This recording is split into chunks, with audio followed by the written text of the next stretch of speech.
مرة لمصلحة فريق اتلتيكو مدريد، بينما شوف الكرة مقوسة كما ينبغي والكرة تمر بسلام. جودين أراد أن يسجل، جودين الأوروغواياني أراد أن يسجل. شوف كرته كيف تمر الكابتن اللاعب الأوروغواياني. الكرة من جديد وتدخل الدفاع، لكن في نهاية المطاف مباشرة الكرة خطيرة خطيرة، اللقطة والمراوغة حذاري. المحاولة من اللاعب رقم 7 إيفان أجودو، شاهدنا كيف يمشي الكرة بطريقة جيدة صراحة، والتسديدة بالرجل اليمنى لم تكن قوية. كرة من هناك والركنية. جودين هو الآخر 31 سنة. على كل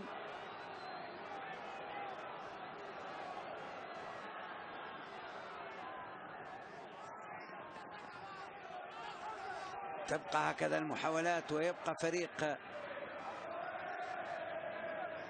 اتلتيكو مدريد. كرة مرفوعة جدا، هذه التمريرة خطيرة جدا، هذه التمريرة. كيف المجهودات التي تبذل.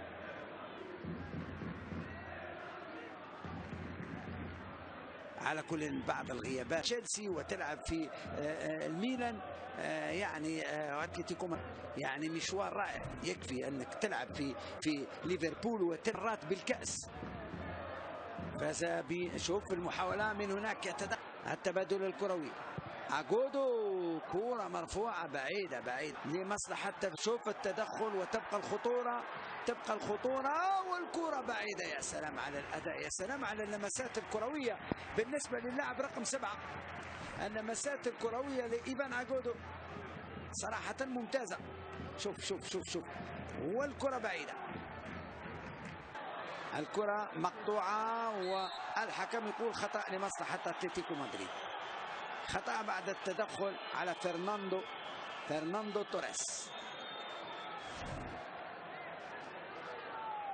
اللاعب البلجيكي اللي عنده إمكانات 24 سنة لكن ممتاز. شوف الكرة مرفوعة بشكل جيد جول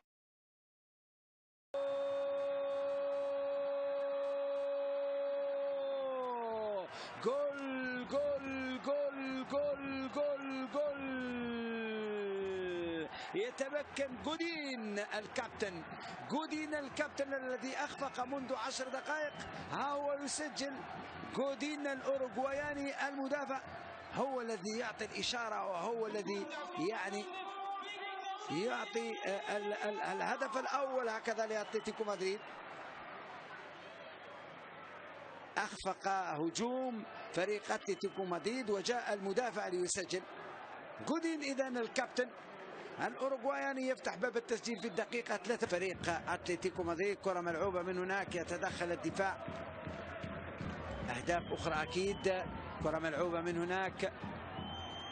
هناك التمريرة والتبادل وحذاري والكرة خطيرة والتمريرة والهدف الثاني.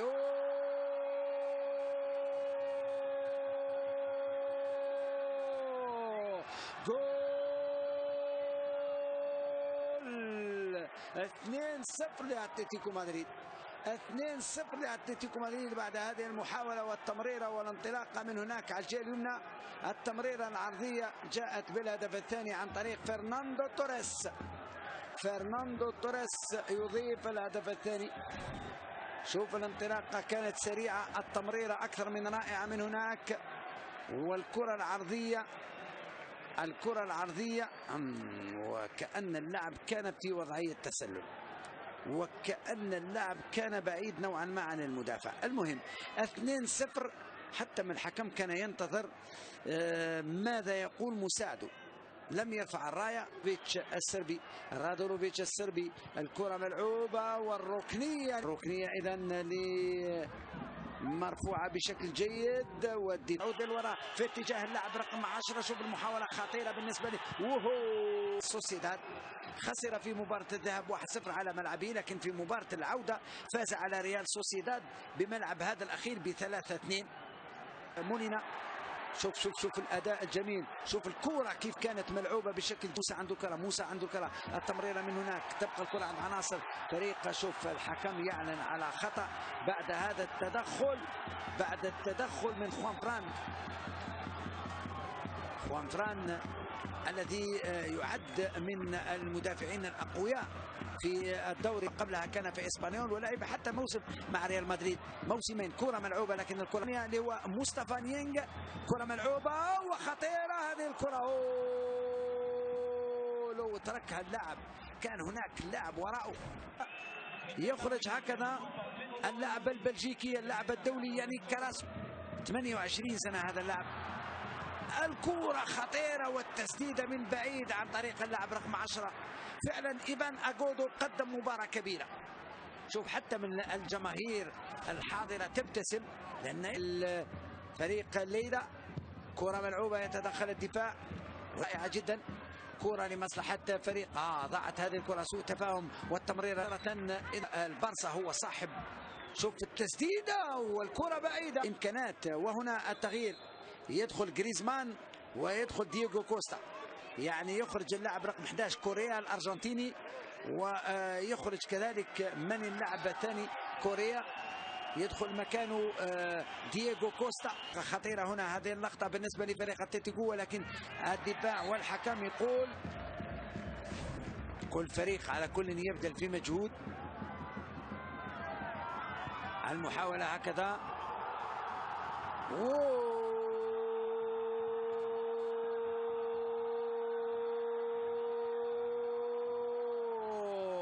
جول